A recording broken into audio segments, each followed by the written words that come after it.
कुछ ऐसे रब के बंदे होते हैं उनकी वजह से अल्लाह तबारक व तआला इस कायनात का निज़ाम चलाता है। ये जो हमें रिज़्क मिलता है, आज गुनाह कितना आम है, सूदखोरी कितनी आम है, धोखा देना कितना आम है, झूठ बोलना कितना आम है, मुसलमान को नीचा करना कितना आम है।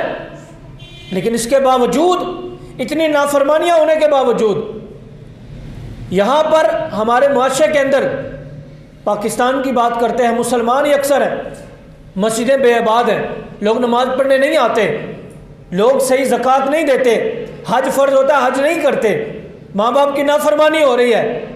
लेकिन इसके बावजूद रब ताला ये नहीं कहता कि तुम तो झूठ भी बोलते हो, तुम धोखा भी देते हो, तुम सूदखोरी भी करते हो, तुम तो मुसलमान को धोखा देते हो, तुम नमाज भी नहीं पढ़ते, ज़कात भी नहीं देते, आज तुम पर फ़र्ज़ है तुम हज भी नहीं करते, तुम मेरी नाफरमानी भी करते हो, मेरे रसूल की इत्तिबा भी नहीं करते।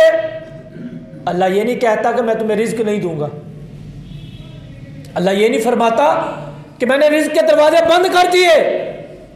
क्योंकि किसी भी सेठ के पास, किसी भी फैक्ट्री के मालिक के पास, कोई भी शख्स मालिक हो जिसके बंदा मातहत काम करता हो, अपने मालिक की इताअत करेगा तो फिर तनख्वाह मिलती है।